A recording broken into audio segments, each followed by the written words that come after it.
Alright mga sir, good morning mga lord. Sheesh. Bike moto mga sir, nandito tayo sa Macabebe, Pampanga mga lords. Ship. Yung mga piyesa nila Bossing. TRC yung swing arm, tapos yung pipe, tsaka itong pinaka shock. Yung isang MC na Aerox naka-install na, yung ganung setup. Yan. TRC na siya. Right, tapos swing arm na rin yan. Bossing, yan yung swing arm niya.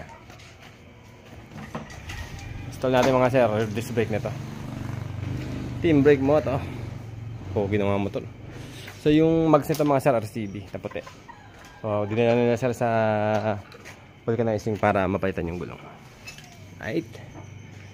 Tapos set up na namin yung mga front brake mga sir. Set na natin kagad yan. Let's go.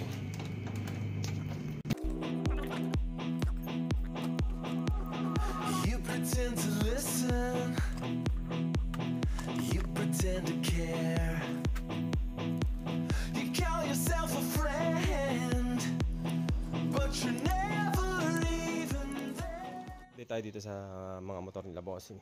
Install na yung brake master left and right mga sir. Yung RCB. Na-install na rin yung hose. All set na. So tatabasan na lang namin. Report na lang natin yan dito rin sa kabila. Ganun din naka-install na.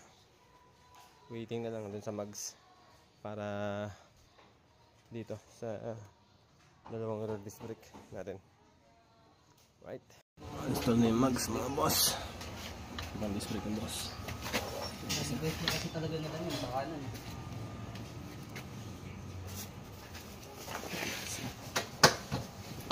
Wala rin, tablet laban. Oo muna eh. Tablet yung laban. Kaya. Wala naman. Ngayon may pepe pa na yan. Set na. Yes na.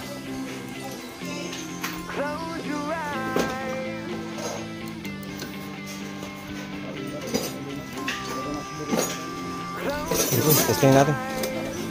Testing na, testing.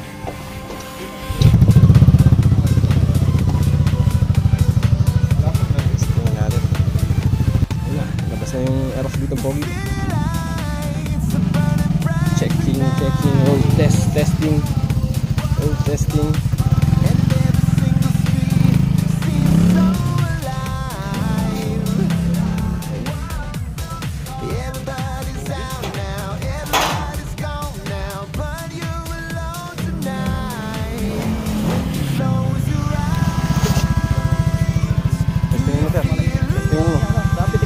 Pitik-pitik lang sir. Ano?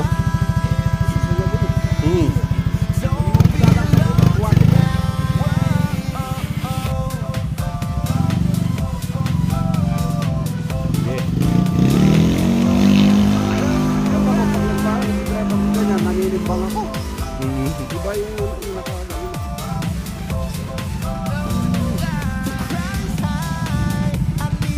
Ligo na yan sir. Ligo.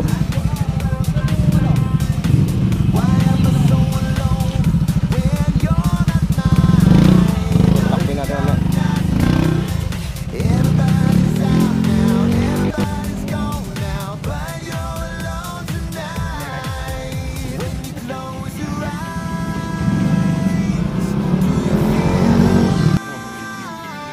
Para maglapat yung mga brake pad kasi hindi nagagamit to eh.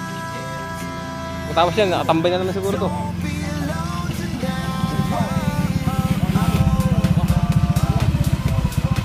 Para medyo uminit-init yung mga piston.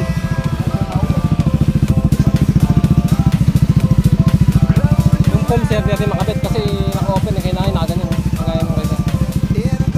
May takip. Dito. Back niya. Parang naman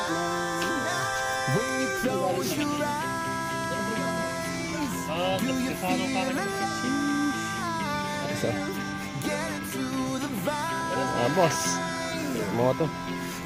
Bike moto.